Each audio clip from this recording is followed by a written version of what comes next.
nggak bisa bahasa Arab kok Bu, saya bisanya bahasa Jawa, ya nggak apa-apa. Nggih, wong namanya doa itu kan dengan bahasa apa saja. Dengan bisa bahasa Arab silakan berbahasa Arab, yang bisanya Jawa ya bahasa Jawa, yang bahasa Indonesia, mau bahasa Inggris juga boleh. Ya, Allah paham semuanya.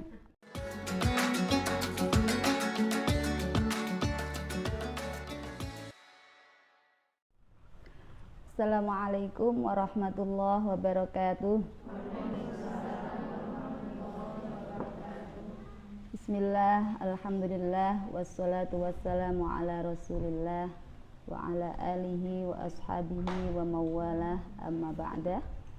Yang terhormat Ketua PAC Fatayat Margoyoso, sahabat Arlina Fitroh, yang saya hormati seluruh sahabat-sahabat Fatayat dimanapun berada, wabil khusus sahabat-sahabat di PAC Fatayat Margoyoso yang sebagian sudah berkenan hadir rawuh di majelis hari ini, dan juga sebagian yang lain menyimak secara online.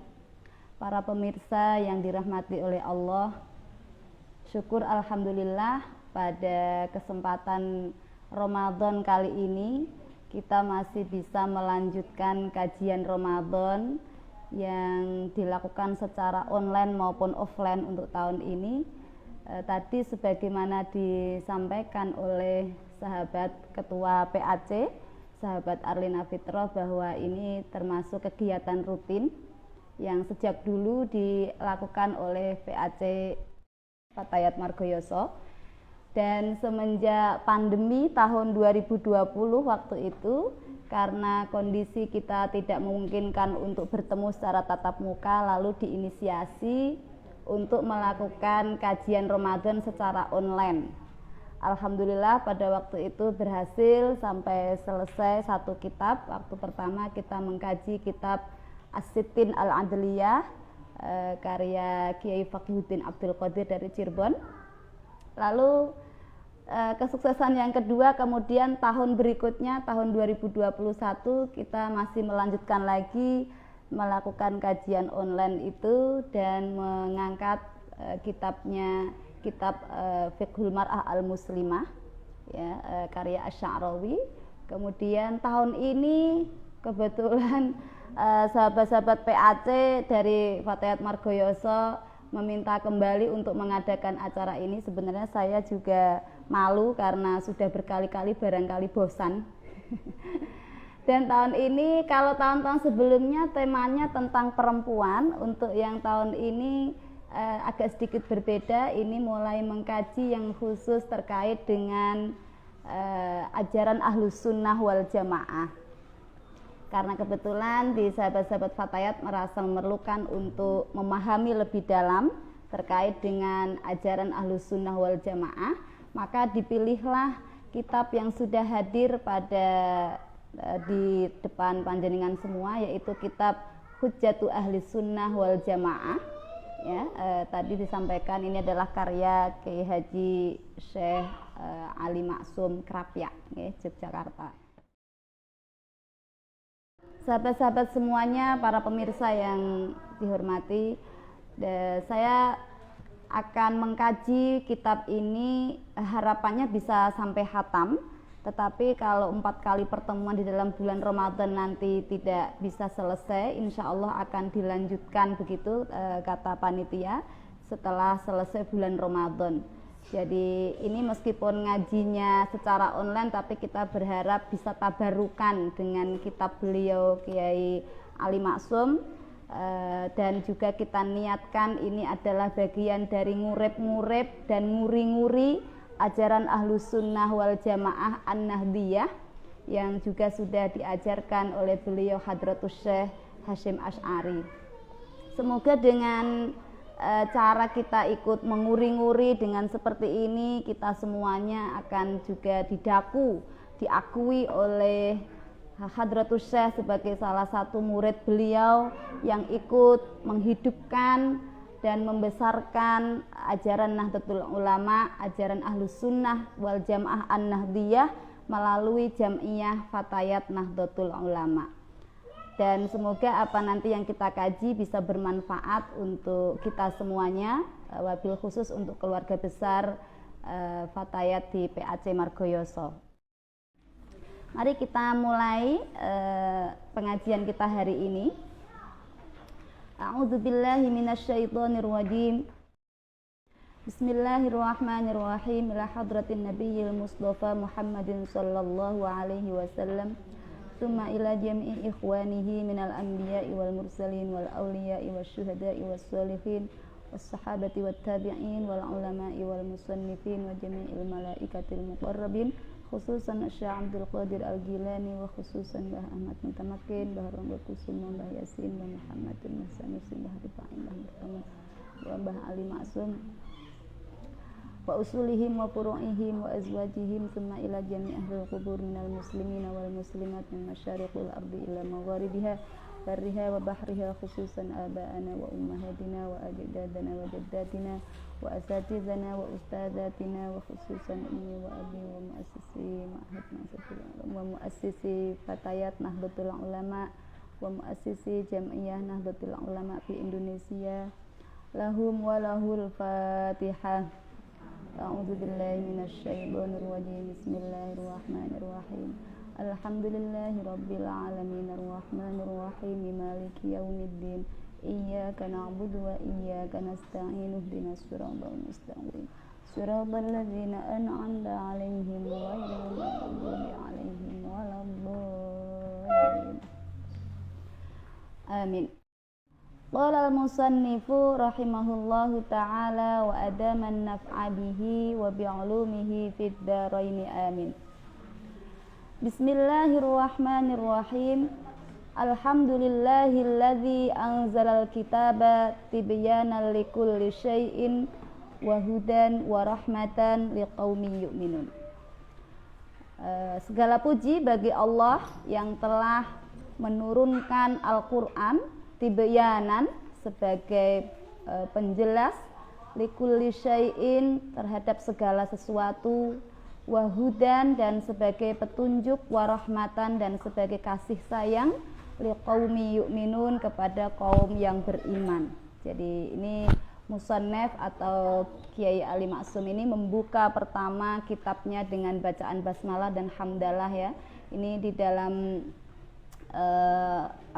bahasa Arab sering disebut sebagai khutbatul kalam. Jadi memang kalau kita memulai segala sesuatu itu biasanya dimulai dengan bismillah, kemudian hamdalah dan juga sholawat ma'assalam ya.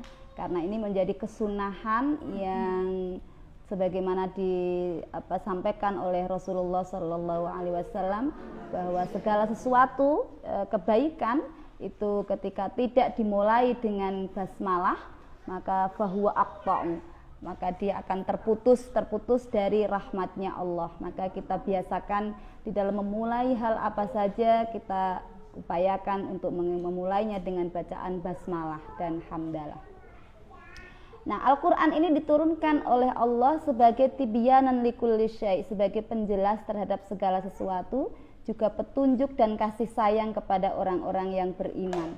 Jadi adanya Al-Quran itu karena Allah menyayangi kita, bukan karena ingin memberikan beban, tapi justru karena Allah ingin menyayangi kita. Karena dengan Al-Quran kita bisa menjadi tahu bagaimana hukum dan syariat Allah yang sebenarnya.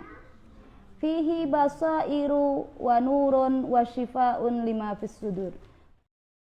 Di dalam kitab tersebut, di dalam kitab basairu terdapat beberapa penjelasan ya terhadap beberapa penerangan, wa nurun dan cahaya, wa shifaun dan pelipur lara, lima fis suduri terhadap apa yang ada di dalam hati kita. Jadi kalau kita sakit hati atau gundah gulana, kalau kita membaca Al-Quran itu merasa plong, merasa ada kelonggaran, karena memang fungsi Al-Quran selain menjadi petunjuk itu juga syifaun lima fis sudur, jadi menjadi pengobat hati. Jadi kalau para sahabat-sahabat Fatayat sedang sakit hati, jangan mencari obat hati keluar, apalagi mendatangi Mbah Dukun, Jadi cukup baca Al-Quran, renungi, maka kita akan mendapatkan obat hati itu. Meskipun kita nggak tahu isinya ya, kadang-kadang kita membaca karena kita bukan orang Arab, barangkali tidak bisa menangkap seluruh isi di dalam Al-Quran, tapi bahasanya saja itu karena mengandung mukjizat, maka Al-Quran itu dibaca sudah terasa enak, ya, indah bahasanya, apalagi sajaknya itu masya Allah luar biasa ya, yang ini tidak bisa dinalar oleh akal. Kok ada sajak seindah itu, begitu, sehingga tidak bisa ditandingi oleh siapapun. Wala yaqiluhu illar rasikhun, dan tidak bisa memahaminya illar rasikhuna kecuali orang-orang yang memiliki ilmu yang kokoh. Karena Al-Quran ini tidak bisa dipahami kecuali orang-orang yang memiliki ilmu yang kokoh, maka fas'alu ahlal dzikri, bertanyalah kepada orang-orang yang ahli zikir, artinya orang yang memahami Al-Quran, in kuntum la ta'lamun, jika kamu tidak mengetahuinya. Jadi kalau kita nggak tahu, nggak apa-apa, kita bertanya kepada yang tahu.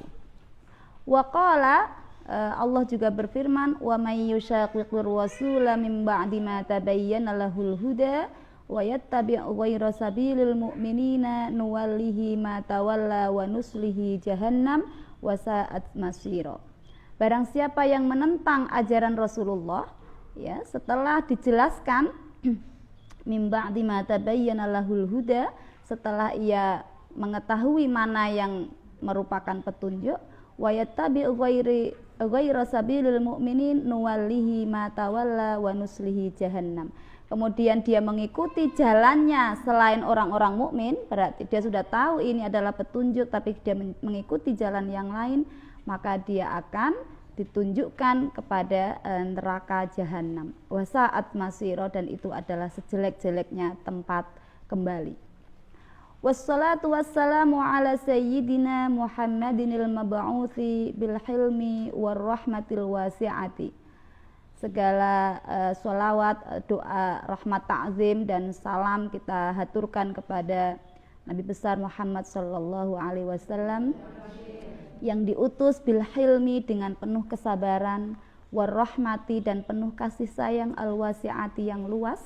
Jadi Nabi itu betul-betul rahmat lil alamin, bukan hanya kepada manusia, bahkan juga kepada alam semesta, hewan, tumbuhan, binatang, langit, bumi dan seterusnya.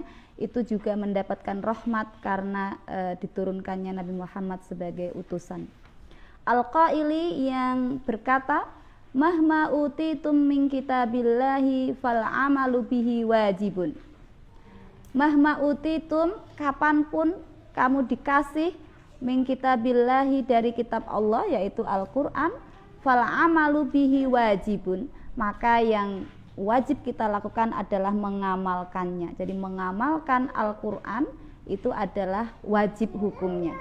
Jadi dan itu kita semuanya berkewajiban untuk melakukan itu. Kalau menghafalkan itu hukumnya sunnah, tapi mengamalkan adalah wajib. Karena itu kalau kita mengkaji Al-Quran ataupun menghafalkan Al-Quran, maka harus diikuti dengan pengamalan isinya Al-Quran. La uzra li ahadin fi tarkihi, tidak ada alasan bagi seorang pun untuk meninggalkan mengamalkan Al-Quran. Ketika kita sudah menyatakan keimanan mengikuti Rasulullah, maka yang wajib adalah mengamalkan isinya Al-Quran, tidak boleh meninggalkannya. Fa illam yakun fi kitabillahi fasunnatun li madiyatun. Kemudian kata Nabi, jika kalian tidak mendapatkan, jika di antara tadi seseorang itu tidak mendapatkan di dalam Al-Quran, maka fasunnatun li madiyatun, maka amalkanlah apa yang ada di dalam sunnahku yang sudah lewat, yang sudah diajarkan oleh Rasulullah. Maka kemudian sunnah Rasul itu menjadi sumber kedua setelah Al-Quran bagi umat Islam. Fa illam yakun fi sunnatin li fama qala ashabi. Jika di dalam sunnahku, kata Nabi, kamu tidak didapatkan di dalam sunnahku, fama qala ashabi, maka amalkanlah apa yang ada di dalam apa yang diucapkan oleh para sahabatku. Kenapa kok disuruh mengamalkan apa yang diucapkan oleh para sahabat?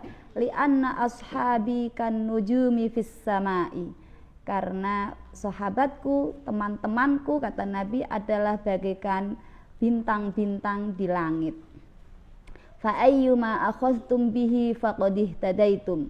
Kapanpun kamu mengambil ucapan dari sahabatku itu, faqad ihtadaitum, maka kamu akan mendapatkan petunjuk.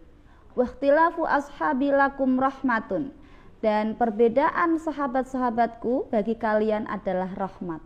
Karena sahabatnya Kanjeng Nabi banyak, satu dengan yang lain bisa jadi berbeda pemahamannya, berbeda ingatannya, maka yang satu ngomong A, yang satu cerita B, yang satu lagi cerita C. Ini gimana kok antar sahabat berbeda-beda? Sudah diantisipasi oleh Rasulullah. Kalau melihat perbedaan para sahabatku ini, nggak usah debat, nggak usah takut, nggak usah bingung, karena ikhtilafu ashabi lakum rahmatun. Jadi kalau ada perbedaan, itulah justru rahmat bagi kita. Kalau tunggal si jitok, nggak ada yang lain, kita bingung, nggak bisa melakukan yang itu, sudah pancet, akhirnya kita nggak punya pilihan lain. Nah itu juga nanti yang terjadi di dalam ulama ya. Jadi ulama yang banyak sekali, ada berbagai mazhab. Kalau yang kita kenal sekarang ada mazhab 4 di dalam fikih, itu yang masih ada, tapi semuanya kalau mazhab itu lebih banyak dari itu. Yang pernah terekam dalam sejarah ada kurang lebih 19 mazhab. Tapi yang sekarang masih ada, yang terbesar adalah hanya 4. Yang 19 ini masih banyak ya. Ada mazhab fikihnya Imam At-Tabari, ada Imam An-Nakhai, ya, macam-macam, Imam Hasan Al-Basri. Nah semuanya itu bisa jadi berbeda-beda antar satu dengan yang lain, antara ulama satu dengan yang lain. Maka nggak usah bingung, ini gimana, kata si A bilangnya B, si bilangnya C, katanya ini boleh, yang sana bilang nggak boleh, yang sana malah melarang. Ini janjinya sing bener sing di, ini kok durang genah kabeh. Nah, kadang-kadang kalau kita bingung karena kita awam, justru malah nyalahno ulamae. Iki ulama ramain lah ngene iki ya gitu. Kata orang Pati bahasanya gitu. Nah, ini justru kita yang salah paham. Enggak apa-apa, silahkan berbeda pendapat, karena ikhtilafu ummati itu rahmat. Jadi kita bisa memilih yang A, yang B, yang C. Gimana cara memilihnya? Ya kapan kita yang sesuai.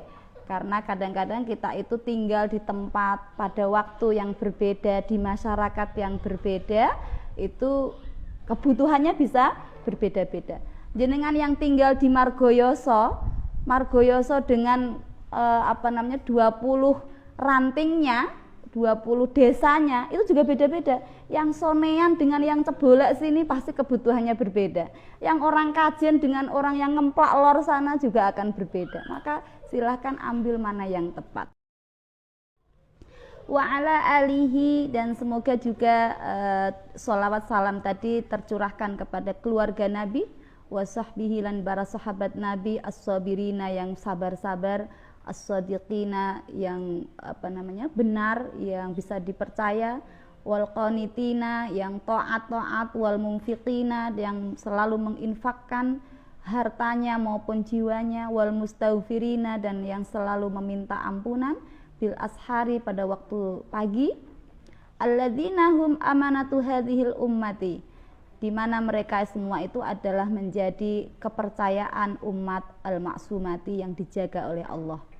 Minal ijtima'i anil khata'i wal ghawayati, dijaga dari bersepakat terhadap kesalahan dan kesesatan.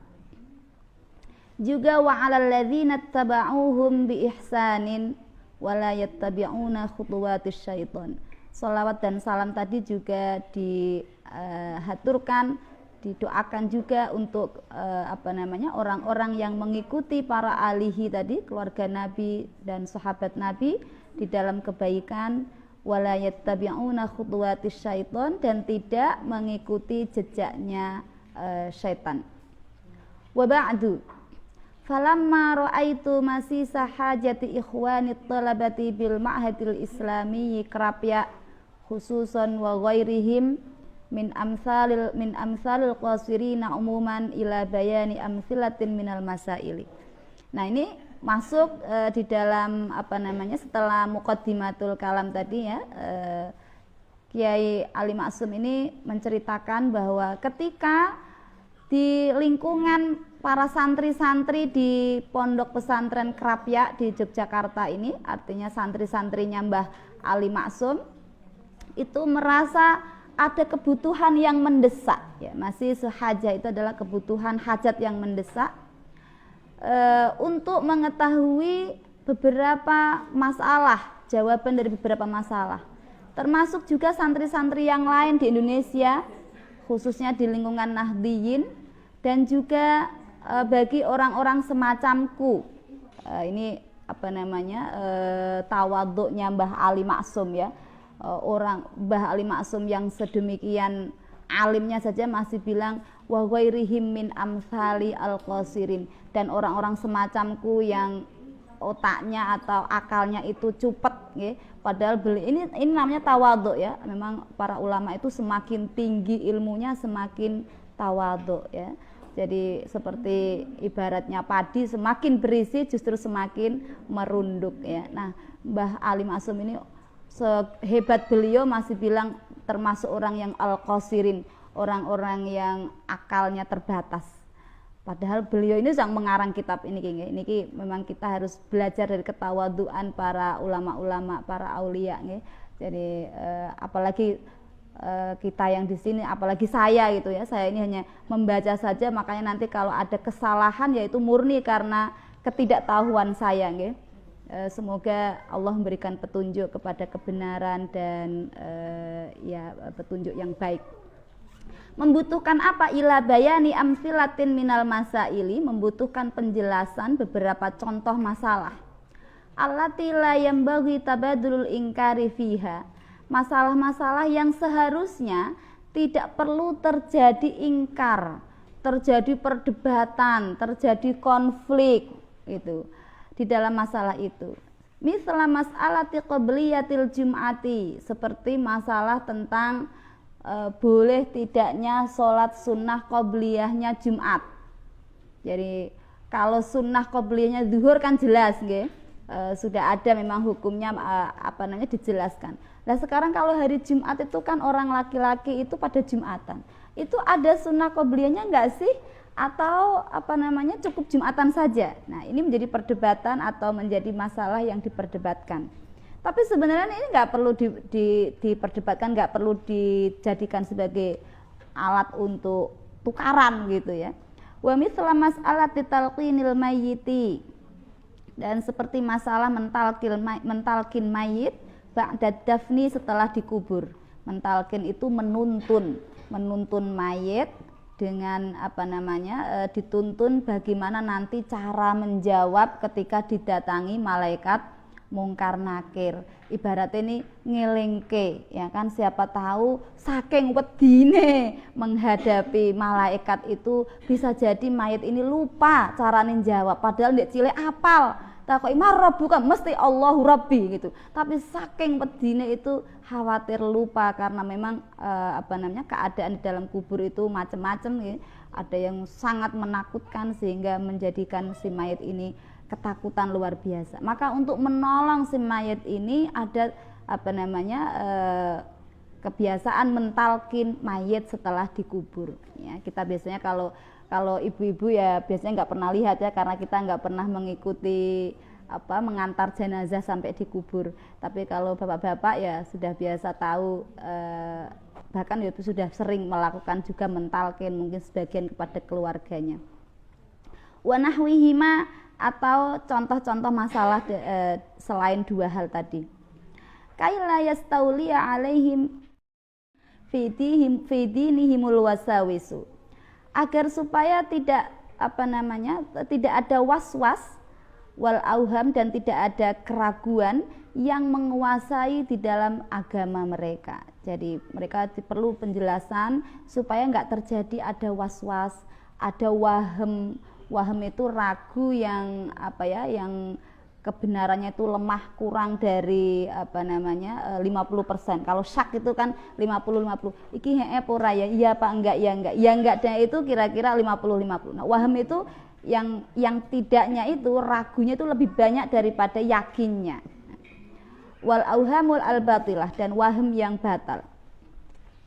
Wala yatasallatu alaihim asyaitanu wa awliya'uhu, dan agar supaya mereka itu tidak dikuasai oleh syaitan dan kekasih-kekasihnya syaitan, bil ihwa'i wal idlali, dengan disesatkan, wala yaghtarru bitalbisati ahlil ahwa'i, dan agar mereka tidak tertipu dengan tipuan-tipuan dari ahli orang yang mengikuti hawa nafsu, dari para orang yang mengikuti hawa nafsu. Wa in kathural qilu wal qalu, meskipun banyak sekali pendapat-pendapat yang bertebaran. Al-qil wal qal itu kila begini, katanya begini, kata siapa, kata itu begini, kata itu begitu. Nah, itu namanya al-qil wal qal ya. Jadi ini istilah, karena seringan kita itu kalau memberikan penjelasan tuh katanya begitu.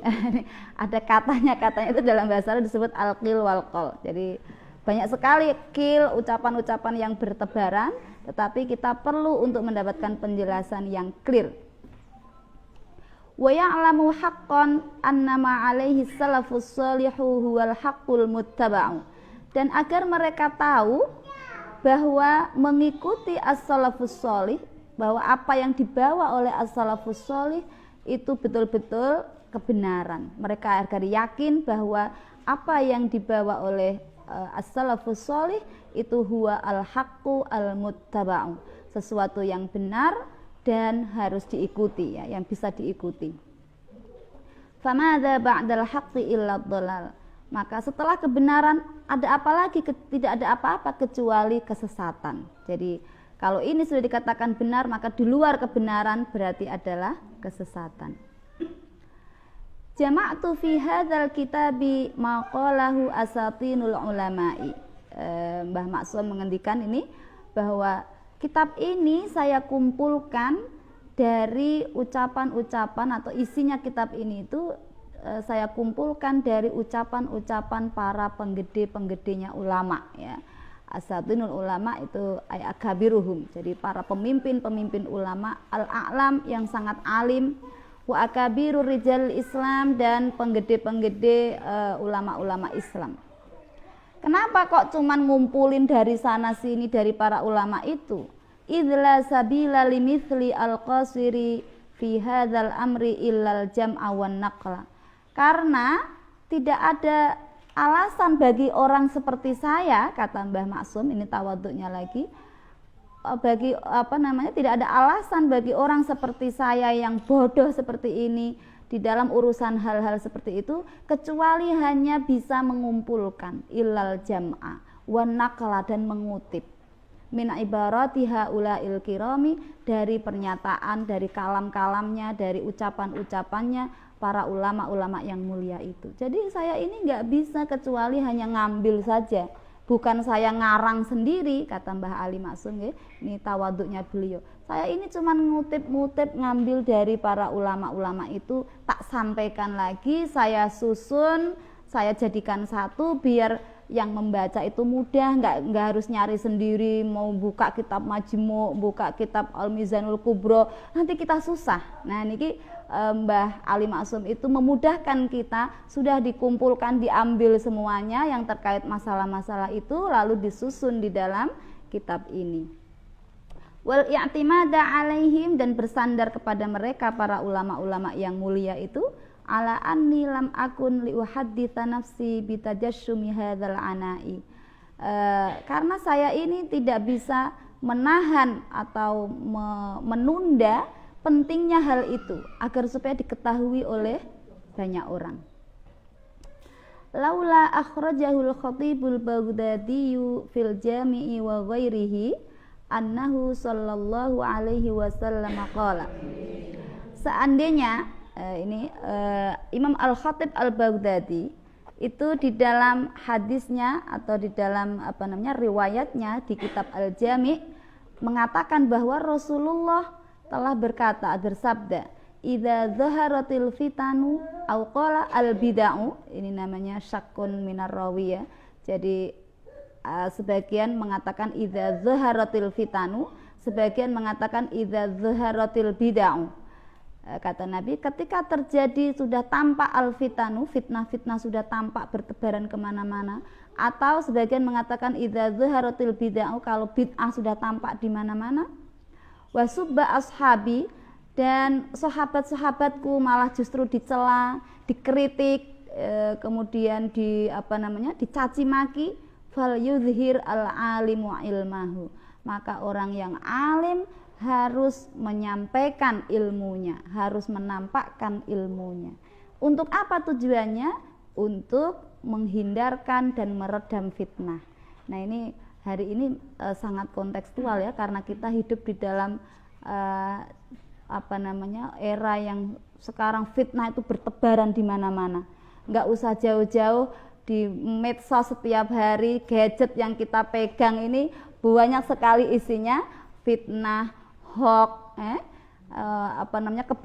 kebencian yang disebarkan kemana-mana. Maka ini sekarang tanggung jawabnya orang-orang yang alim, yang punya ilmu, ya, para sahabat-sahabat fatayat yang memiliki pendidikan yang tinggi harus turun gunung. Ini sahabat Fitrah, sahabat Nailin harus turun gunung, nggak boleh tengok-tengok ini, karena fitnah sudah di mana-mana ya.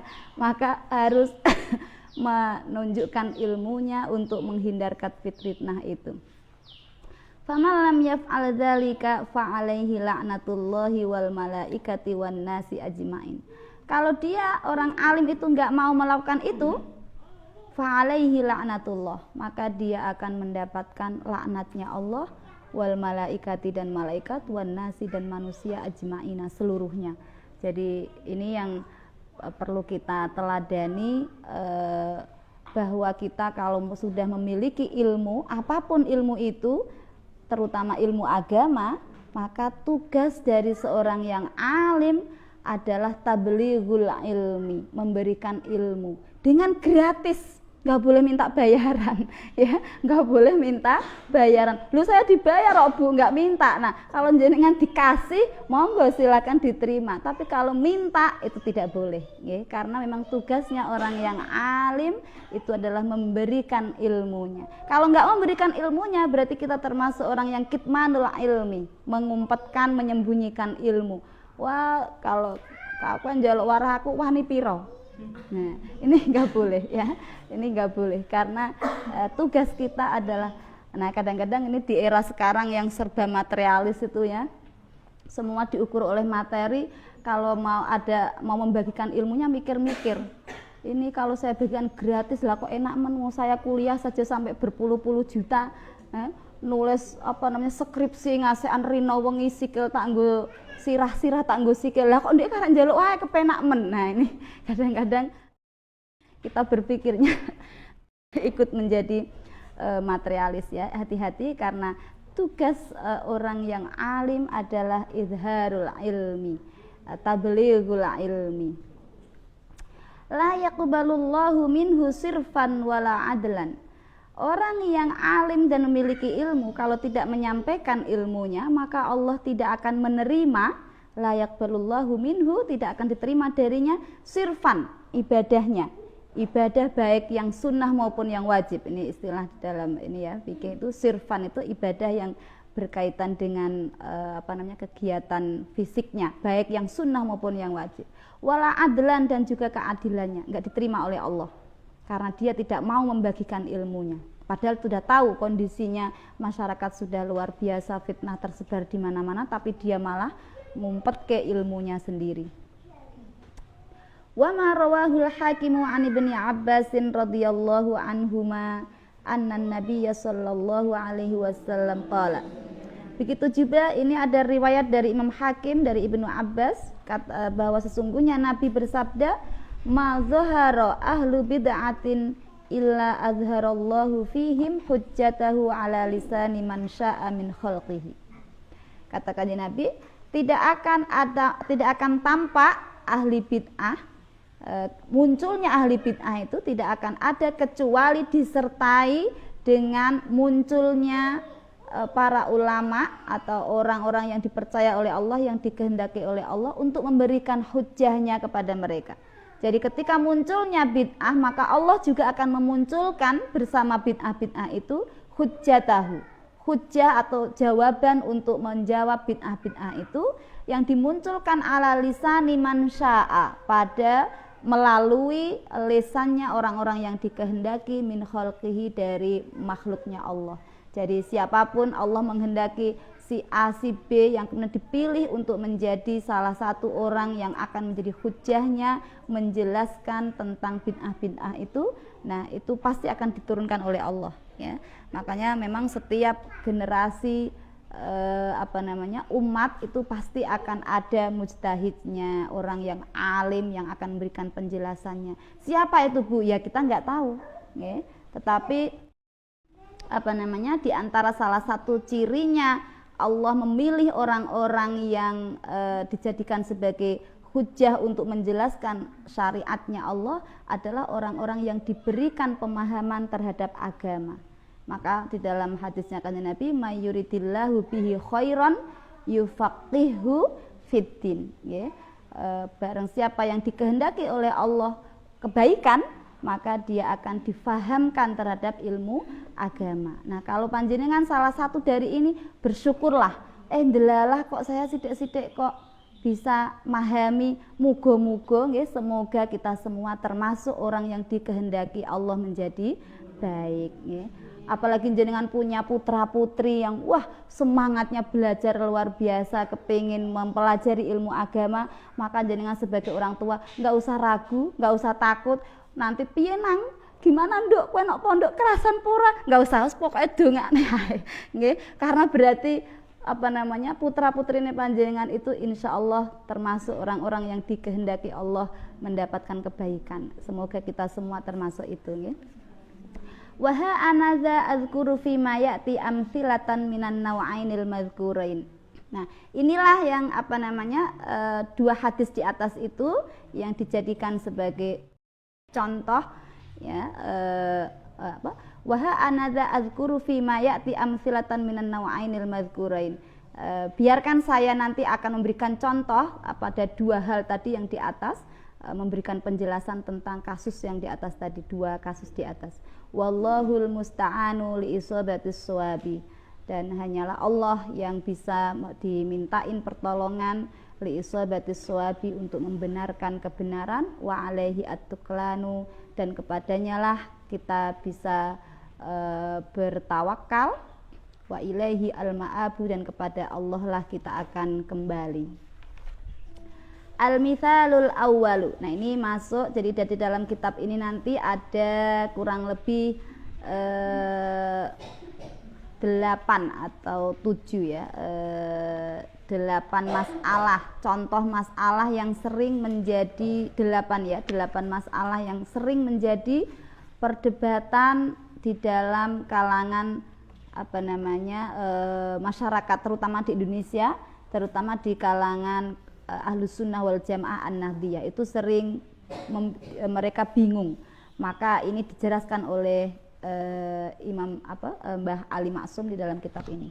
Yang pertama, al-mithalul awal, contoh masalah yang sering dijadikan sebagai perbincangan yang diributkan itu, jawazu hibati thawabil qiraati, kebolehan memberikan pahala membaca, wassadaqati, dan sedekah, lil mayiti, kepada mayit. Boleh nggak sih kita ngirim pahala melalui bacaan atau sedekah yang ditujukan kepada mayit? Ya kan, ini kan sering jadi perdebatan. Wong sudah mati kok kamu sedekah yura iso ah. Nah, ada yang mengatakan ya bisa. Ini saya sedekah tapi pahalanya saya hadiahkan kepada ibu saya, ayah saya, mbah saya, guru saya yang sudah meninggal misalnya. Itu bisa apa enggak? Nah, di sini akan dijelaskan. Ini menjelaskan tentang kebolehan memberikan pahala qiraah atau bacaan dan sedekah kepada mayit. Wa wusuli tsawabil qiraati, dan sampainya pahala membaca, wa a'malil birri, dan perbuatan-perbuatan baik lil mayiti, untuk mayit. Jadi perbuatan baik yang lain kamu menolong orang, kemudian diniatkan untuk saya menolong orang ini, pahalanya saya hadiahkan kepada orang tua saya misalnya. Wahua, maaf ya saya agak batuk-batuk ini sudah berapa hari. Wahua min masailil furu'i al-khilafiyati. Nah, masalah kebolehan memberikan pahala kepada mayit ini itu termasuk masalah-masalah furu'iyah. Masalah furu'iyah itu berarti masalah cabang, bukan masalah yang usuliyah, bukan masalah pokok di dalam agama. Kalau masalah pokok itu urusan yang tentang keimanan, tauhid ya. Tapi kalau masalah yang terkait dengan boleh nggak memberikan pahala bacaan dan sedekah, mendoakan dan seterusnya, ini masalah yang sifatnya cabang, yang sering dijadikan sebagai perdebatan. Maka karena ini masalah yang sifatnya furu'iyah, fala yajuzu bi sya'nihi itsaratul fitani wal jidali wal ingkari 'alal qaili wal 'amili bihi. Maka tidak boleh gara-gara masalah furu'iyah itu itsaratul fitani, menggerakkan fitnah. Jadi memantik adanya fitnah. Jangan sampai dengan masalah yang sifatnya furu'iyah kemudian dijadikan sebagai alat untuk memantik fitnah yang tersebar atau memantik wal jidali, perdebatan, poro padu ya, wal ingkari dan keingkaran alal qaili terhadap orang yang mengatakan, wal amili dan orang yang mengamalkan bihi terhadap tadi permasalahan jawazu hibati sawabil qiraat ila akhirih. Wala alal mukhalifi dan juga tidak kepada orang yang tidak bersepakat, jadi orang yang berbeda. Orang yang mengatakan boleh membacakan mendoakan mayit, menghadiahkan bacaan, menghadiahkan sedekah dan jika mengamalkan itu silahkan. Yang tidak mengatakan boleh, nggak mau, saya nggak mau mendoakan wis mati didongakno ya sing urip misalnya, atau nyodakoi ya sing urip. Sedekah ya buat diri kita sendiri, jangan nyodakoi orang yang sudah meninggal misalnya, ya nggak sepakat itu, maka sebaiknya tidak perlu terjadi fitnah, nggak perlu terjadi jidal, perdebatan dan juga ingkar. Wala yambaghi ayyaqa bainahuma, dan tidak seharusnya terjadi di antara kedua itu, dua orang itu, orang yang mengatakan membolehkan dan yang tidak setuju, ma la yambaghi wuqu'uhu baina akhwaini muslimaini, apa yang seharusnya tidak terjadi pada dua orang Islam yang bersahabat. Jadi karena al muslimu akhul muslim, semua orang Islam itu saudara, maka antara yang sepakat dan yang tidak perlu terjadi perdebatan dan percekcokan permasalahan yang sifatnya furu'iyah ini, apalagi sampai terjadi hal-hal yang tidak layak dilakukan oleh dua orang saudara yang sesama muslim. Misalnya sampai terjadi umpat-umpatan ya, kemudian poyok-poyokan, lalu bahkan neng-nengan, ini saling tidak mau bertegur sapa gara-gara sing siji tahlilan, sing siji ratahlilan ya kan. Ya malah enak ra dikon tahlil lah. Ya kan? Ngirit gitu. Wala in kana lil mani'i mustanadun fa inna li ghairihi mustanadan kadzalika. Jika yang bagi orang yang menolak adanya sawab bagi orang yang mengirim doa, mengirim sedekah untuk mayit, itu orang yang menolak itu enggak setuju, itu punya mustanad, punya dalil. Fa inna li ghairihi mustanadan kadzalika. Maka orang yang melakukan itu, yang menggunakan atau mengatakan bahwa orang yang mengirim doa itu sampai juga punya dalil. Jadi masing-masing punya dalil sendiri-sendiri. Maka nggak perlu harus berantem, dua-duanya punya dalil. Tapi faqad qala Ibnu Taimiyah, sungguhnya Imam Ibnu Taimiyah ini berkata, annal mayyita yantafi'u bi qiraatil Qur'ani. Jadi saya tidak tahu kenapa yang dikutip ini Ibnu Taimiyah oleh Mbah Maksum ya. Mungkin untuk menunjukkan kepada kelompok yang menolak sawabul qiraah ini tadi, pahala membaca untuk mayit itu, supaya ngerti bahwa imamnya mereka ini, karena Imam Ibnu Taimiyah ini salah satu imam yang sangat diagungkan oleh teman-teman yang tidak sepakat dengan ini ya. Nah, Ibnu Taimiyah ternyata mengatakan annal mayyita yantafi'u biqiraatil Qur'an, bahwa mayit itu bisa mengambil manfaat, mendapatkan kemanfaatan dengan bacaan Quran, kama yantafi'u bil ibadatil maliyati minas shadaqati wa nahwiha, sebagaimana si mayit itu juga bisa mengambil manfaat dari ibadah yang sifatnya berupa harta, seperti sedekah ya atau yang semacamnya. Waqala Ibnul Qayyim dan waqala Ibnul Qayyim dan juga berkata Ibnul Qayyim Al-Jauziyah fi Kitabir Ruh, ini katanya afdalu ma yuhda ilal mayyiti as-sadaqatu wal istighfaru wad du'a'u lahu wal hajju anhu. Jadi di dalam kitabnya Ibnul Qayyim di bab tentang ar-ruh itu dikatakan, beliau mengatakan afdalu ma yuhda ilal mayyit, hal yang paling utama dihadiahkan kepada mayit itu as-shadaqatu, sedekah ya. Sedekah dengan menggunakan apapun, harta, uang atau bahkan ucapan yang baik ya, itu sebenarnya bisa menjadi sedekah. Wal istighfaru dan istighfar, wa du'a'u lahu dan mendoakan kepada mayit, wal hajju anhu dan melakukan haji atas mayit, jadi menghajikan. Maka biasanya sekarang ada jasa nggih di di Indonesia itu yang sengaja memang dia berangkat haji untuk menghajikan orang lain. Tapi syaratnya dia harus sudah haji. Kalau belum pernah haji ya dia menghajikan orang lain jadi untuk dirinya sendiri. Maka nggak boleh, kasihan yang bayar, nanti sudah bayar mahal kemudian tiba-tiba jadi hajinya untuk dia sendiri.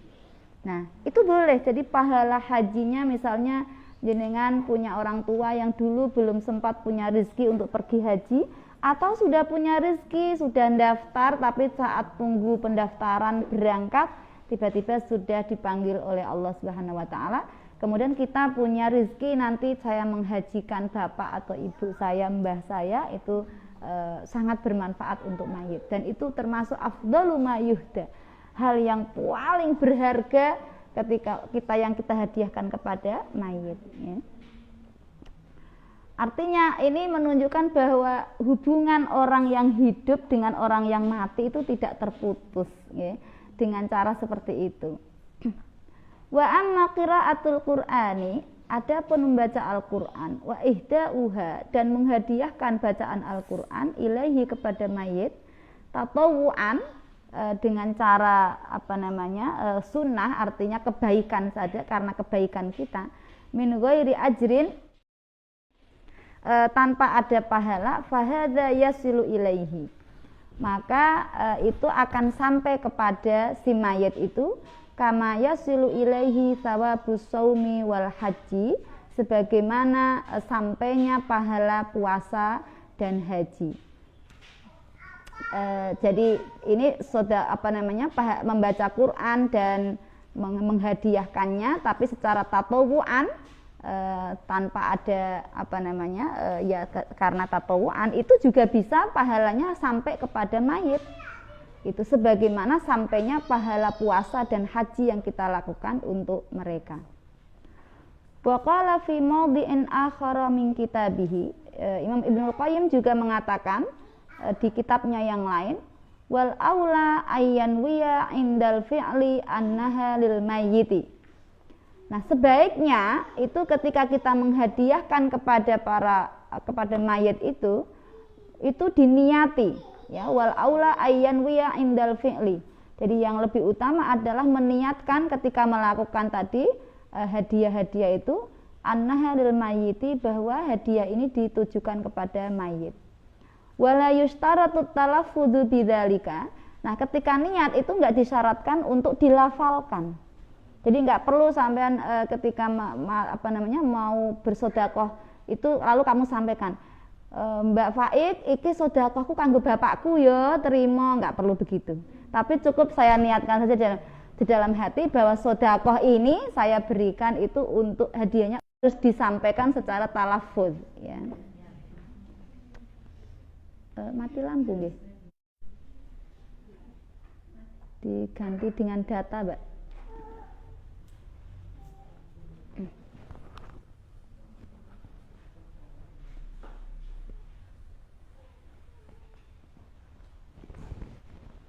Mohon maaf terjeda sebentar karena ada gangguan di teknis. Zalika maqalahu Ibnu Taimiyah wa Ibnul Qayyim naqalahu anhuma al-allamah asy-Syaikh Hasanain Muhammad Makhluf.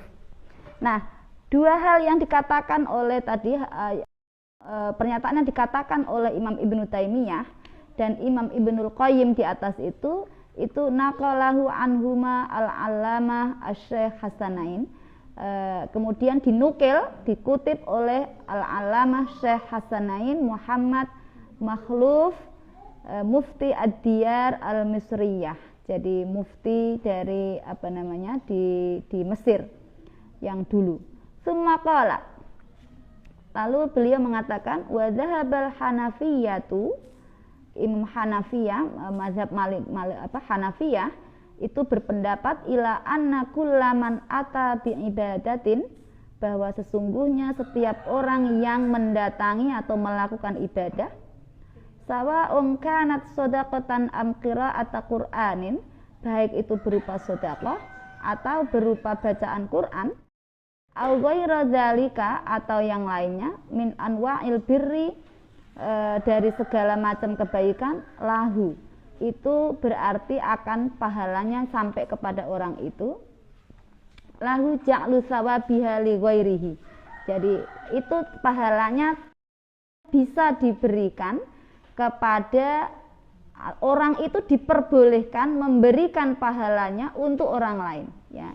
Jadi lahu ja'lu sawabiha li ghairihi, si orang yang melakukan tadi ibadah itu diperbolehkan untuk menjadikan pahala dari kebaikannya itu kepada orang lain.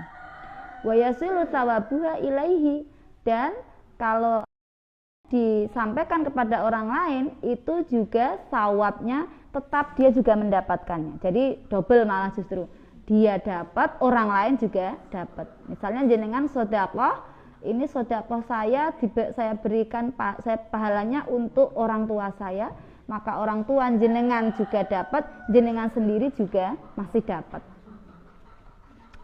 Ziyadatun minal faqiri, ini ada tambahan dari musannif Mbah Ali Maksum.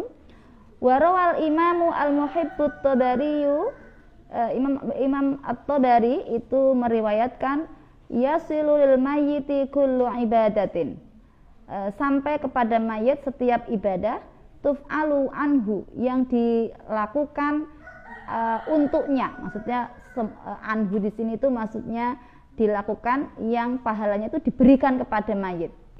Wajibatan mandubatan, di situ ngoten nggih tulisannya itu mungkin yang la'alla shawab, yang lebih tepat mungkin wajibatan kanat au mandubatan.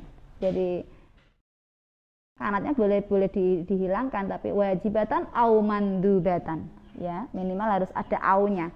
Karena kalau tidak ada aunya, wajibatan mandubatan, ini dua sifat yang berlawanan, karena yang wajib itu bukan sunnah, ya. Ini maksudnya adalah baik itu berupa yang wajib maupun berupa ibadah sunnah. Jadi di sini semakin menegaskan bahwa ibadah yang dilakukan, baik itu ibadah yang wajib maupun sunnah, yang dihadiahkan kepada si mayit itu bisa sampai kepada mayit. Faidatun, di sini ada faidah, ada tambahan yang penting. Wa min sholatin nafli sholatu rak'ataini lil unsi fil qabri.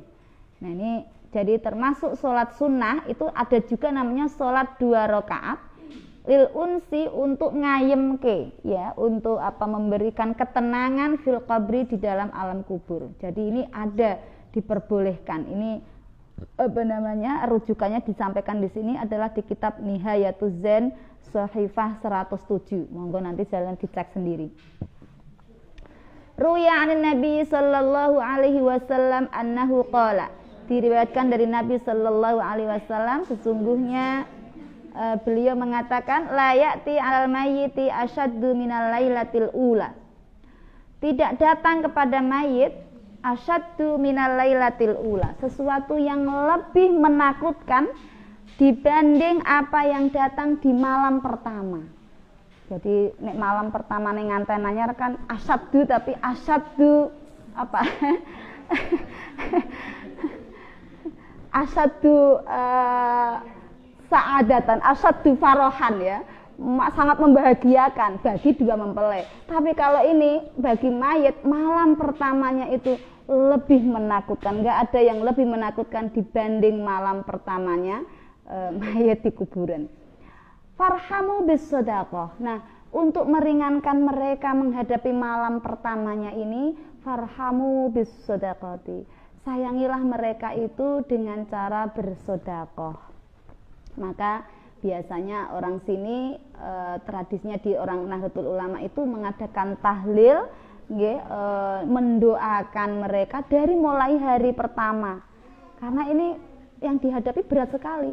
Sekaligus juga biasanya keluarga si mayit ini akan memberikan sogatan, entah itu sekedar air putih, permen, kadang kacang ya. Itu tujuannya untuk hadiah sawabnya atau sedekahnya adalah untuk mayit ya. Kalau nggak punya ya jangan dipaksakan. Ini kan kita bisa lakukan yang lain. Jadi salah satunya adalah dengan ini.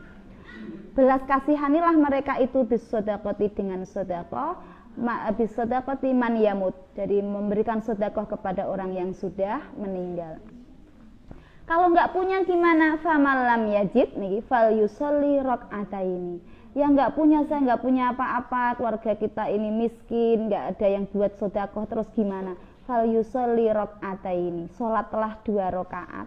Yaqra'u fihi ma, yang di dalam 2 rakaat itu fi kulli rakaatin itu Fatihatul Kitab, membaca Fatihah marrotan 1 kali, wa ayatul kursi, dan ayat kursi marrotan 1 kali, wa alhaqumut takatsur marrotan, jadi alhaqumut takatsur sekali, wa qul huwallahu ahad asyara marratin, dan bacaan qul huwallahu ahad 10 kali setiap rakaat. Jadi sholat 2 rakaat, setiap rakaat membaca Fatihah sekali, ayat kursi sekali, alhaqumut takatsur 1 kali, qul huwallah 10 kali. Jadi bacaan suratnya agak panjang ya, sampai panjang. Kemudian nanti yang kedua juga sama, membaca hal yang sama. Lalu kalau sudah selesai, wa yaqulu ba'das salami, ketika selesai salam dari sholat 2 rakaat itu, maka si orang yang sholat itu mengatakan atau berdoa ini, Allahumma inni shallaitu hadhihi sholata wa ta'lamu ma uridu. Ya Allah, saya ini sholat, dengan sholat ini panjenengan tahu apa yang saya inginkan. Maksudnya sholatku ini saya tujukan kepada orang tuaku yang sedang menghadapi malam pertamanya di kuburan yang sangat memberatkan. Maka kita mohonkan supaya dengan sholat yang kita lakukan itu membuat keluarga kita ini menjadi ringan menghadapinya, dimudahkan, diselamatkan, dan seterusnya. Allahumma ba'ats thawabaha ila qabri fulan ibni fulanin. Ya Allah, kirimkanlah pahala dari sholat tadi, sholat 2 rakaat, ila qabri fulan ibni fulanin, kepada kuburannya si fulan bin fulan. Siapa namanya? Misalnya namanya Ahmad bin Muhammad, ya diberikan ila qabri Muhammad bin Ahmad misalnya nggih. Enggak bisa bahasa Arab kok Bu, saya bisanya bahasa Jawa, enggak apa-apa nggih. Wong namanya doa itu kan dengan bahasa apa saja. Jadi dengan bisa bahasa Arab silakan berbahasa Arab, yang bisanya Jawa ya bahasa Jawa, yang bahasa Indonesia, mau bahasa Inggris juga boleh. Ya, Allah paham semuanya. Faya ba'atsullahu min sa'atihi ila qabrihi alfa malakin. Maka Allah akan mengirim min sa'atihi dari waktu itu ila qabrihi ke kuburannya si fulan tadi alfa malakin, 1000 malaikat. Ma'akul malakin nurun wa hadiyatun. Setiap malaikat tadi yang 1000 itu dia dibawain membawa cahaya dan hadiah, yu'nisunahu, yang bisa mengayemkan, menenangkan si mayit, ila yaumi yunfakhu fis-suri, hingga datangnya hari kiamat, hari di mana ditiup terompet ya, sangkakala itu. Jadi ini luar biasa ya, cuman sholat 2 rakaat, masya Allah. Jadi ternyata harusnya kita bisa menolong keluarga kita dengan cara yang sangat mudah, nggih. Wa fil hadithi, dan di dalam salah satu hadis, an-nafa'ila zalika, sesungguhnya orang yang melakukan tadi sholat ya, mengirim pahala untuk si fulan tadi, orang yang meninggal, lahu sawabun jasimun minhu, orang yang melakukan itu juga mendapatkan pahala yang sangat besar dari penggawaiannya tadi itu, dari pekerjaannya. Jadi dia bisa memberi, menyelamatkan, membantu keluarganya, tapi dia juga dapat pahala yang luar biasa. Annahu, orang yang seperti itu, pelaku atau orang yang melakukan tadi sholat untuk mendoakan keluarganya itu, annahu la yakhruju minat dunya hatta yara makanahu fil jannati. Dia tidak akan keluar dari dunia ini hatta yara makanahu fil jannati, hingga dia bisa melihat tempatnya di surga. Jadi dia tidak akan mati sebelum melihat tempatnya di surga. Artinya ketika sudah sakaratul maut, dia akan diperlihatkan, ini loh balasanmu akibat kamu mendoakan si mayit. Masya Allah, luar biasa, nggih. Jadi ini menjadi motivasi kita bersama, kalau ada keluarga yang meninggal, bersegeralah untuk menolong, jangan pilih-pilih, jangan pelit, karena ternyata kembali ke kita juga, ya. Makanya kan kita semua diselamatkan dari siksaan Allah di neraka, ya. Qala ba'duhum fatuba li 'abdin. Sebagian ulama mengatakan fatuba li 'abdin, berbahagialah bagi seorang hamba wadzaba ala hadhihi sholati, yang melanggengkan sholat ini. Sholat tadi, sholat 2 rakaat yang pahalanya diberikan kepada mayit. Kullalailatin, setiap malam, wa ahda sawabaha, dan menghadiahkan pahala sholat itu likulli mayyitin minal muslimina, untuk semua mayit dari orang-orang Islam. Berarti tidak hanya keluarga kita, tapi setiap malam melakukan hadiah sholat untuk semua mayit. Hari ini sholat untuk kita hadiah no kabeh mayit sing nang desaku, nggih. Inta hadiah no dulurku sing nang desa kono, terus bahkan seluruh umat Islam setiap malam melakukan sholat itu. Maka orang yang seperti itu tuba, jadi orang yang sangat berbahagia, orang yang sangat bejo minal muslimin. Wabillahi taufiqu, dan dengan Allah segala taufik, segala pertolongan. Tsumma qala asy-syaikhu wa fi fathil qadiri wallahu a'lam bissawab. Karena waktunya sudah siang, jadi terpaksa belum selesai 1 bab, nanti kita lanjutkan lagi, nggih. Terima kasih, kurang lebihnya mohon maaf. Sampai ketemu minggu depan insyaallah di hari Selasa jam 10. Semoga kita semua tetap dalam keadaan sehat walafiat, bisa menunaikan ibadah puasa, dan puasa kita diterima oleh Allah Subhanahu wa taala. Kurang lebihnya mohon maaf. Akhirul kalam, wallahul muwaffiq ila aqwamit thoriq. Wassalamualaikum warahmatullahi wabarakatuh.